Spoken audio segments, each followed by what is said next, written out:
Bismillahirrahmanirrahim. Alhamdulillah wassalatu wassalamu ala Rasulillah sayyidina wa maulana Muhammad ibn Abdullah wa ala alihi wa sahbihi wa man walah. Wa ba'du, assalamualaikum warahmatullahi wabarakatuh. Saudara-saudari muslimin muslimat, sidang penonton yang dimuliakan oleh Allah Subhanahu wa taala, alhamdulillah bertemu lagi kita di dalam siri penceritaan kisah-kisah para wali Allah Subhanahu wa taala yang kedudukan mereka itu sangat mulia di sisinya Allah, sehingga antaranya di dalam Al-Quran Allah berfirman tentang mereka, inna awliya Allah la khaufun alaihim wa la hum yahzanun. Sesungguhnya mereka itu para walinya Allah Subhanahu wa taala, tidak ada ketakutan bagi mereka dan tidak ada kesedihan kepada mereka, kerana mereka ini adalah orang yang Allah Subhanahu wa taala jadikan asbab makmurnya buminya Allah Subhanahu wa taala dengan kasih sayangnya Allah, dengan berkat adanya mereka di sisi kita. Orang yang teguh hatinya untuk terus berada di jalan yang diredai oleh Allah Subhanahu wa taala, sentiasa istiqamah pada jalan yang diredai oleh Allah Subhanahu wa taala sehingga ke akhir hayat mereka. Maka insya-Allah pada pertemuan kali ini kita menyambung lagi menceritakan bahagian daripada manaqib mulia, riwayat mulia tentang walinya Allah Subhanahu wa taala, yang insya-Allah kita khususkan pada pertemuan ini, pada siri ini, tentang seorang tokoh yang lahir daripada zuriat keturunan tokoh ulama yang masyhur, yang tidak asing di kalangan kita, para pencinta ulama, para pencinta kekasih-kekasihnya Allah Subhanahu wa taala, iaitu Syekh Muhammad Arsyad Al-Banjari, yang merupakan seorang alim besar dan walinya Allah Subhanahu wa taala yang terkenal dengan kitab fiqihnya, iaitu Sabila Muhtadin. Maka daripada keturunan Syekh Muhammad Arsyad inilah lahir seorang tokoh yang kita nak kongsikan pada siri ini, yang bernama Syekh Husain bin Haji Muhammad Nasir, yang terkenal dengan gelaran Tuan Husain Kedah Al-Banjari, yang lahir pada 20 Jamadil Awal 1280 Hijrah bersamaan 1863 Masihi. Lahirnya di Titi Gajah, Kedah, Darul Aman, yang beliau daripada kecil mendapat asuhan tarbiyah daripada ibunya yang mulia Tengku Fatimah, dan juga mendapat didikan agama, tarbiyahnya agama daripada datuknya yang merupakan seorang daripada tokoh ulama besar di bumi Kedah Darul Aman, iaitu Haji Muhammad Taib, yang juga pengasas pada pusat pengajian ataupun pondok pengajian agama di Titi Kedah, di Titi Gajah, sekitar tahun 1870 Hijrah.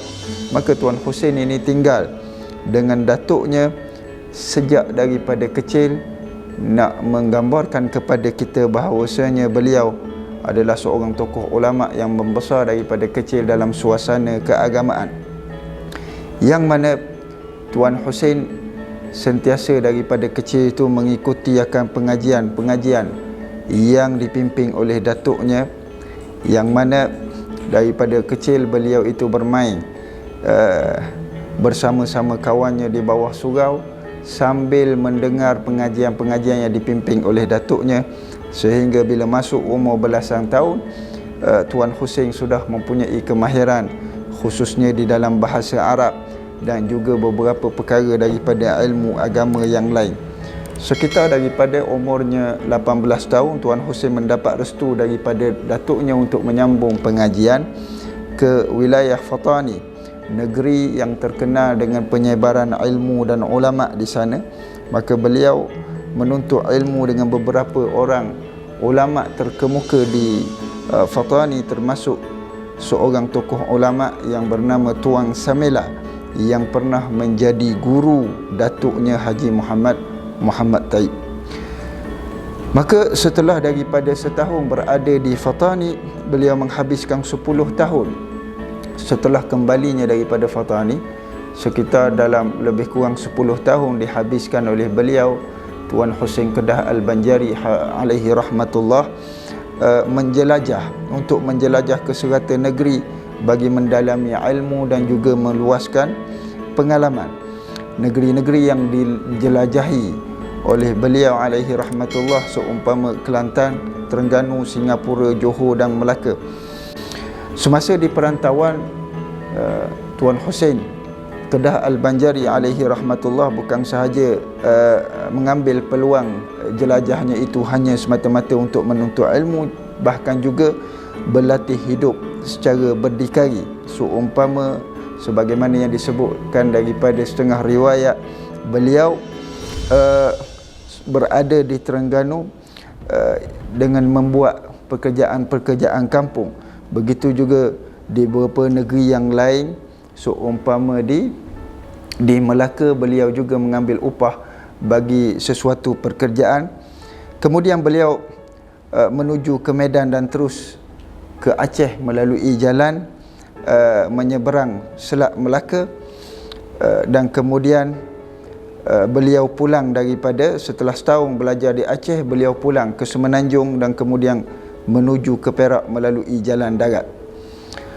Maka itu bahagian daripada pendidikan awal yang dikisahkan tentang Tuan Husain Kedah Al-Banjari alaihi rahmatullah, yang setelah daripada itu beliau memanfaatkan ilmunya untuk disebarkan pada beberapa tempat, sehinggalah umurnya beliau 33 tahun bersamaan dengan 1314 Hijrah, bersamaan dengan 1896 Masihi.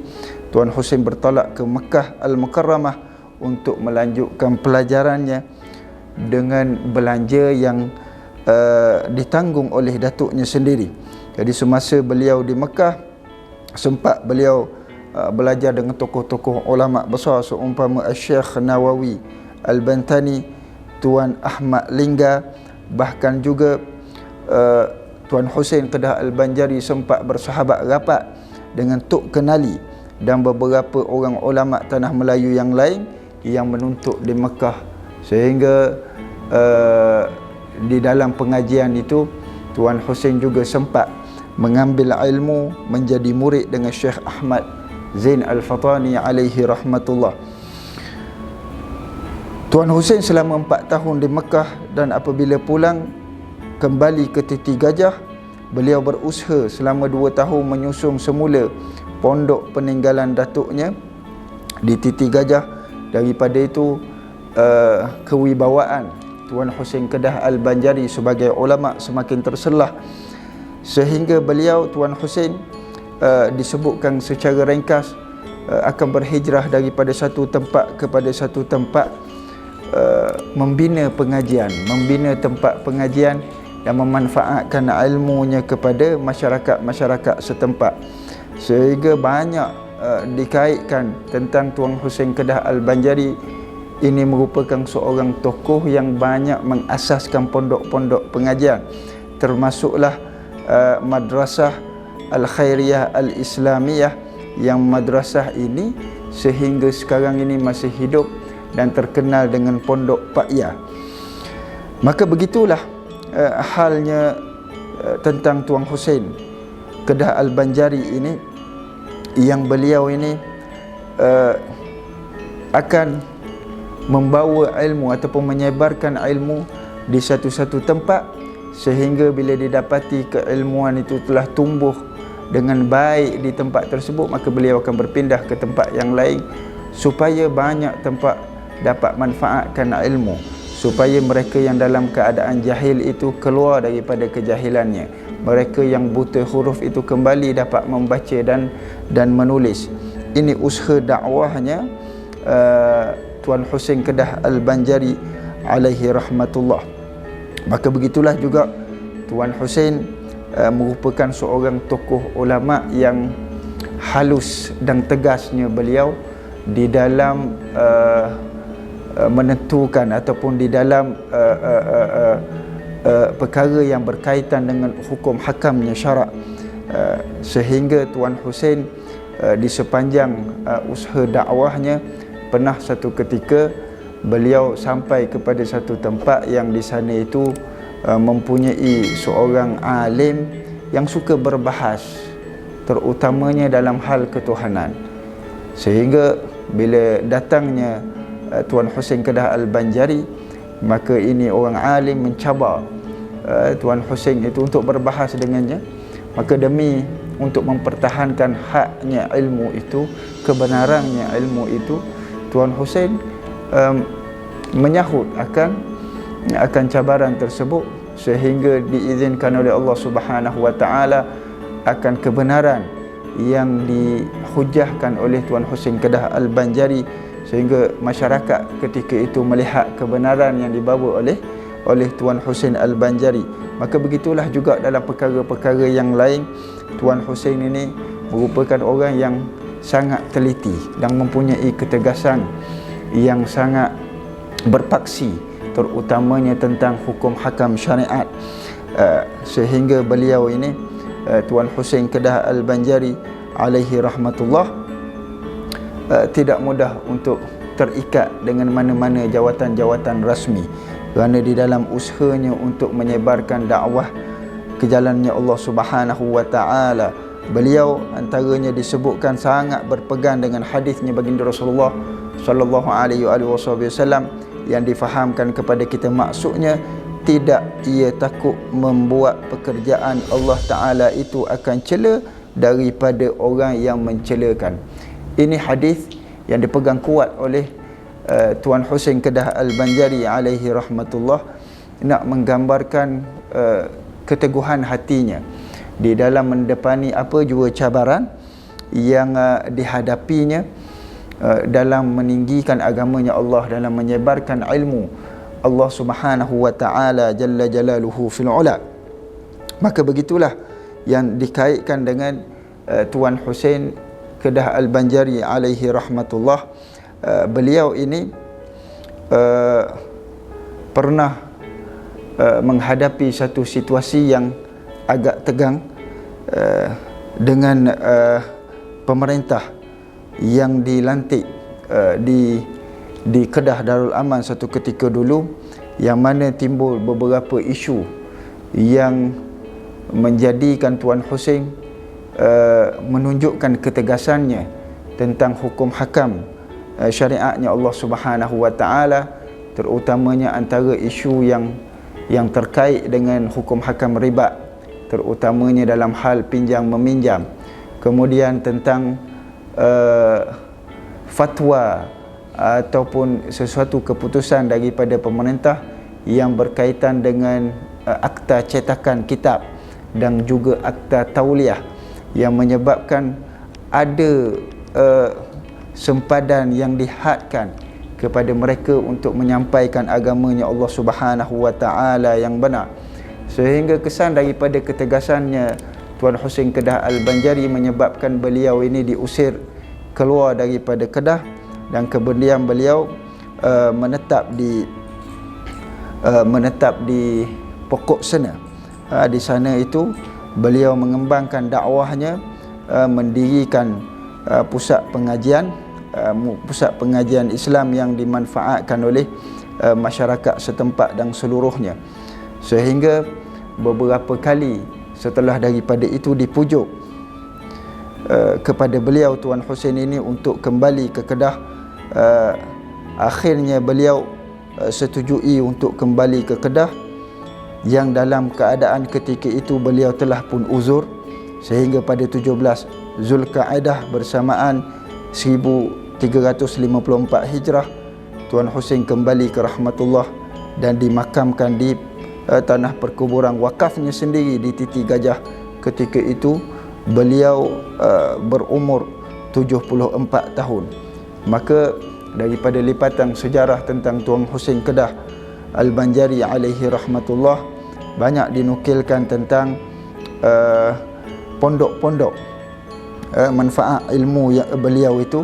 Terlihat banyak daripada pondok-pondok pengajian yang merupakan asas ataupun merupakan cetusan daripada beliau sebagai pengasasnya, termasuklah Pondok Pak Ya yang masih ada lagi sehingga ke hari ini, merupakan hasil daripada cetusannya beliau sebagai pengasasnya. Begitu juga dalam kesibukannya beliau berdakwah, mendirikan pusat-pusat pengajian, beliau juga banyak mengarangkan kitab sehingga disebut secara khusus ataupun diangkat secara khusus di kalangan ulama di negeri Kedah.